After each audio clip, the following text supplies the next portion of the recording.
Am I in focus? Am I in focus? Am I in focus? Am I in focus?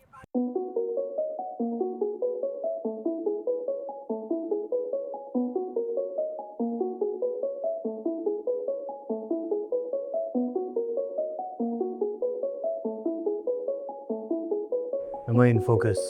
Am I in focus? Am I?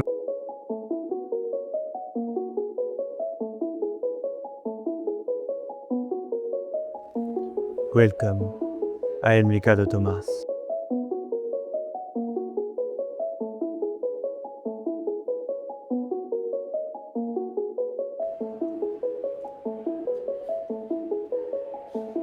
Hello.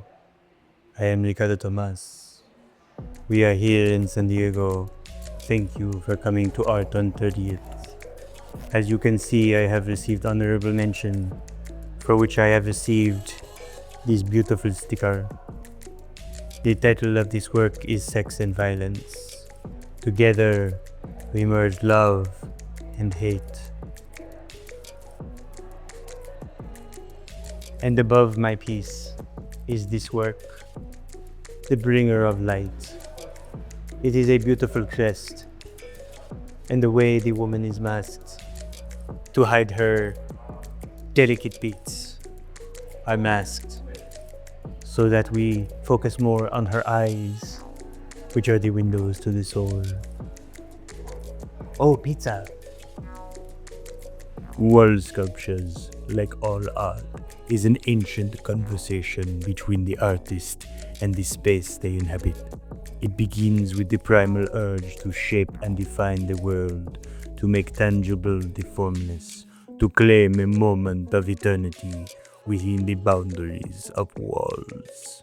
From the ancient reliefs of Mesopotamia, where the kings of Assyria etched their victories into stone, to the grand Baroque works of Gian Lorenzo Bernini, who sculpted in such detail that it seemed as though marble itself could breathe. Wall sculpture has always sought to breathe life into stillness.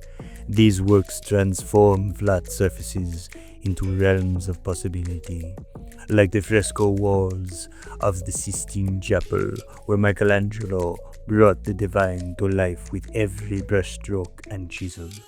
In each stroke, each chiseling, each piece of glue, there is an offering as an attempt to funnel chaos into order. Wall sculpture is not simply an object to behold. Like all art, it is a way of reaching beyond the self. Also, wall sculptures are easier to sell than floor sculptures. Okay. There are many other pieces in the show by other artists. For example, this piece, Cine Sin Cine Sku Kue Ku Ku no no Kue Kua no Ku. I don't do math. But as you can see, this piece focuses on statues, which are an imitation of life and not true life. This piece is not as good as my own work, because my work focuses on life, and this piece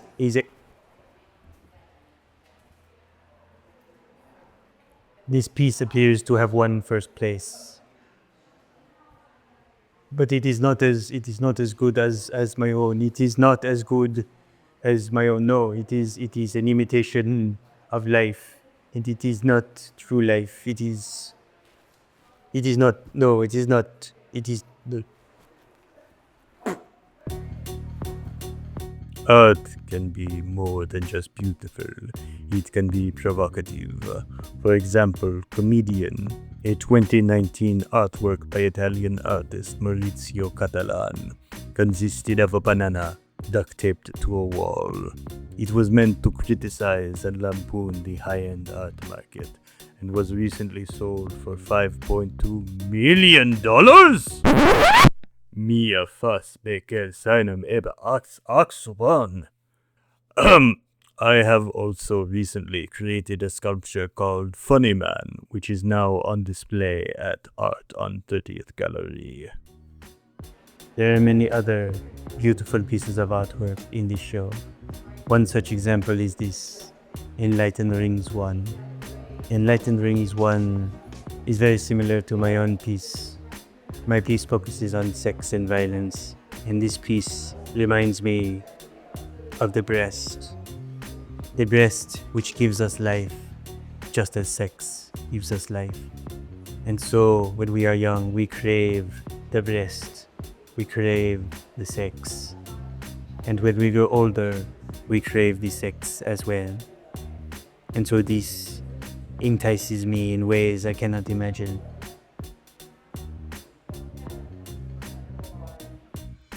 Long before the birth of LEDs, artists such as Caravaggio understood the power of light to sculpt reality, playing with the style known as chiaroscuro, to give form to shadows, to shape human drama with the simplicity of light and darkness.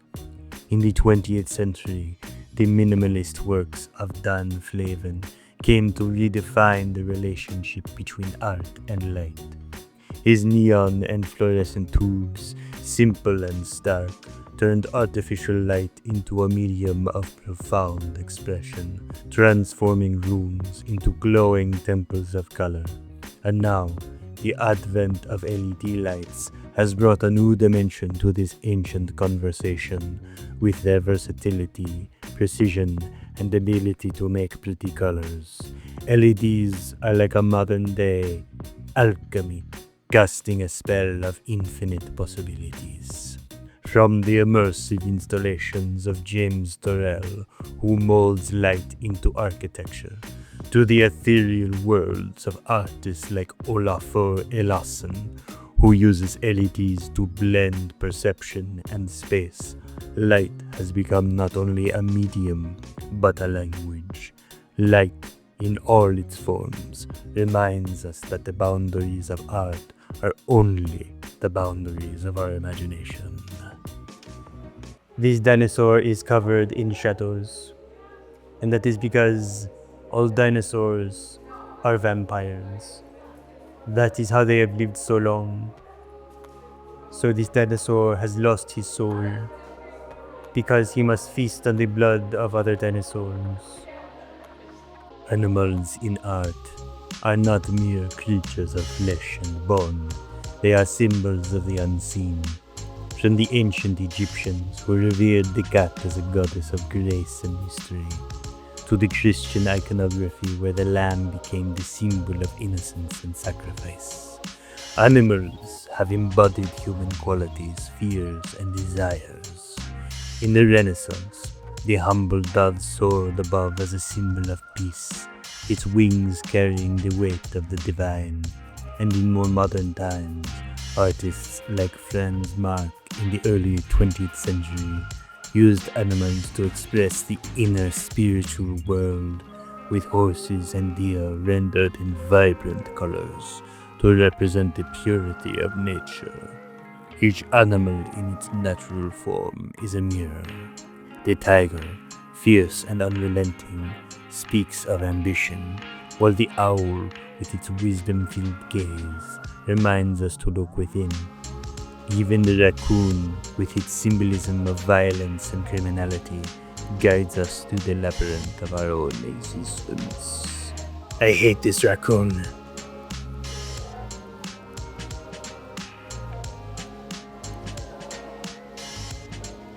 A raccoon killed my mother. This piece is called Breaking Through. It is labeled as mixed media, and as you can see, it appears to have been made with paint and ejaculate. The whiteness of the clouds appears to be faded into the gray from the ejaculate, covering the blue hope that represents the sky. The ejaculate covers here and here in gray and black. You should probably get that checked by a doctor. And so, my dear viewers, we have traversed the vast and often strange landscape of art. From the depths of childhood trauma, this is art in all its glory and absurdity. It is a mirror reflecting our greatest fears and desires, our most sacred truths and deepest moments of cringe. Thank you for joining me, Ricardo Tomasz. Remember, art is not here to be understood. It is here to make you question. Now go and question something. Excuse me.